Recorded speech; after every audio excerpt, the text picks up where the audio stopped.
사순절 큐인 묵상 1주차 셋째 날입니다. 기도합니다. 하나님 감사합니다. 하나님의 말씀을 좀 더 깊이 읽어보고자 합니다. 우리에게 하나님의 뜻을 알려주시고 우리의 마음에 하나님의 생각을 부어주세요. 예수님의 이름으로 기도합니다. 아멘. 요한복음 6장 35절에서 40절 말씀, 새번역과 개역개정. 오늘은 새번역을 먼저 읽을게요. 새번역과 개역개정으로 읽겠습니다. 요한복음 6장 35에서 40절까지 말씀입니다. 예수께서 그들에게 말씀하셨다. 내가 생명의 빵이다. 내게로 오는 사람은 결코 줄이지 않을 것이요 나를 믿는 사람은 다시는 목마르지 않을 것이다. 그러나 내가 이미 말한 대로 너희는 나를 보고도 믿지 않는다. 아버지께서 내게 주시는 사람은 다 내게로 올 것이요 또 내게로 오는 사람은 내가 물리치지 않을 것이다. 그것은 내가 내 뜻을 행하려고 하늘에서 내려온 것이 아니라 나를 보내신 분의 뜻을 행하려고 왔기 때문이다. 나를 보내신 분의 뜻은 내게 주신 사람을 내가 한 사람도 잃어버리지 않고 마지막 날에 모두 살리는 일이다. 또한 아들을 보고 그를 믿는 사람은 누구든지 영생을 얻게 하시는 것이 내 아버지의 뜻이다. 나는 마지막 날에 그들을 살릴 것이다. 개역개정으로 읽습니다.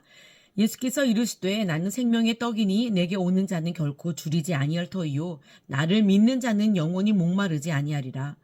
그러나 내가 너희에게 이르기를 너희는 나를 보고도 믿지 아니하는도다 하였느니라. 아버지께서 내게 주시는 자는 다 내게로 올 것이요 내게 오는 자는 내가 결코 내쫓지 아니하리라. 내가 하늘에서 내려온 것은 내 뜻을 행하려 함이 아니요 나를 보내신 이의 뜻을 행하려 함이니라. 나를 보내신 이의 뜻은 내게 주신 자 중에 내가 하나도 잃어버리지 아니하고 마지막 날에 다시 살리는 이것이니라. 내 아버지의 뜻은 아들을 보고 믿는 자마다 영생을 얻는 이것이니 마지막 날에 내가 이를 다시 살리리라 하시니라. 아멘. 암송 구절은 개역개정으로 요한복음 6장 35절 말씀입니다. 예수께서 이르시되 나는 생명의 떡이니 내게 오는 자는 결코 줄이지 아니할 터이요 나를 믿는 자는 영원히 목마르지 아니하리라. 오늘 보니 새번역에도 또 한번 오타가 더 있네요. 새번역 35절에 나를 믿는 사람이 아니라 나를 믿는 사람입니다. 죄송합니다. 이번 주 암송 구절까지 보았고 오늘은 셋째 날 수요일 3일차입니다. 깊은 생각 읽기입니다. 35절과 관련된 생각 한번 해볼까요? 예수님을 믿는 자는 영원히 목마르지도 배고프지도 않는다. 고 적혀 있는데요. 이 말의 의미는 무엇일까요? 결핍이 채워진다는 걸까 하는 생각을 해보았습니다.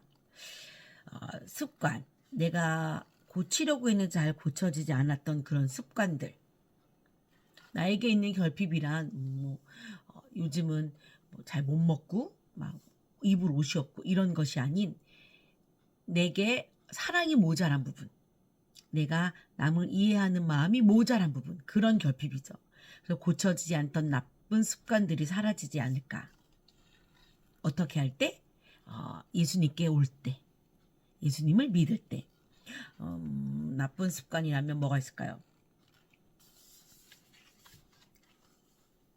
너무 많아서 막 머리가 막 이렇게 막 지질이 납니까? 요즘 이번 사순절 큐인 중고등부에서 많이 가져갔다고 하던데요.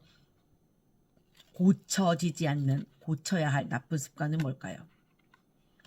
뒷담화하기, 따돌리기, 또는 이렇게 못된 말로 거절하기, 혹 무시하기, 욕설을 내뱉는 것, 이런 거 아닐까 싶습니다.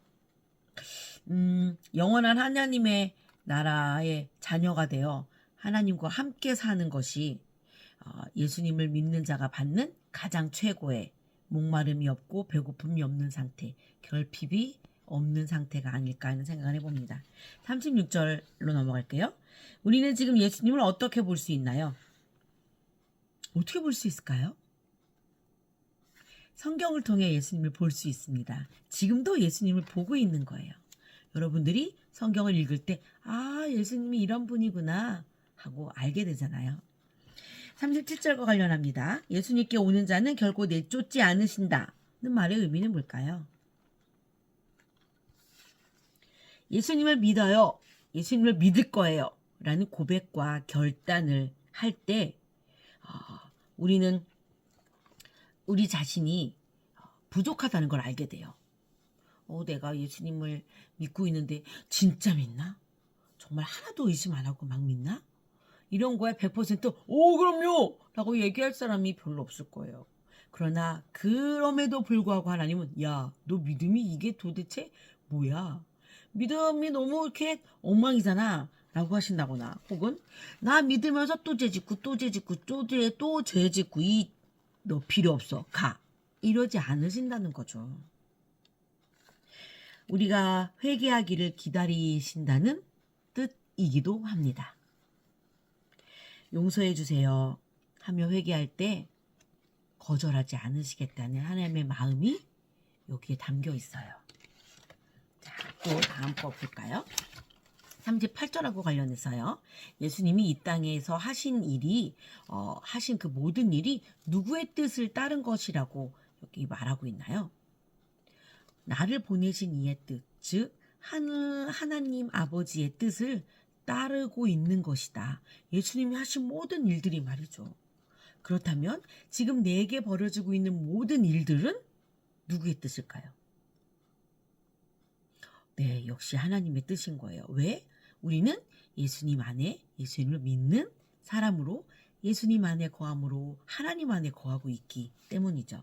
오늘 주신 말씀을 갖고 함께 기도합니다. 하나님 감사합니다. 하나님, 예수님께서 이 땅에 오셔서 한 그 모든 일이 예수님을 보내주신 하나님의 뜻을 그대로 행한 일이라고 말씀이 적혀 있습니다. 예수님이 하신 일을 통해 우리가 하나님을 믿고 하나님을 보고 있었는지, 그냥 편한 대로 그 일을 한 예수님, 이때 당시 이스라엘에 살고 있었던, 갈릴리를 거닐고 있었던, 예루살렘에 가셨던 예수님만 보고 있던 것은 아닌지요. 이 모든 일을 계획하신 하나님을 볼 수 있도록 우리의 마음의 문을 열어주세요. 하나님, 우리에게도 지금 하나님이 하나님의 일을 하고 계십니다. 그 일을 인정하고 바라보고 받아들일 수 있는 믿음도 우리에게 허락하여 주세요. 예수님의 이름으로 기도합니다. 아멘. 내일 또 뵙겠습니다.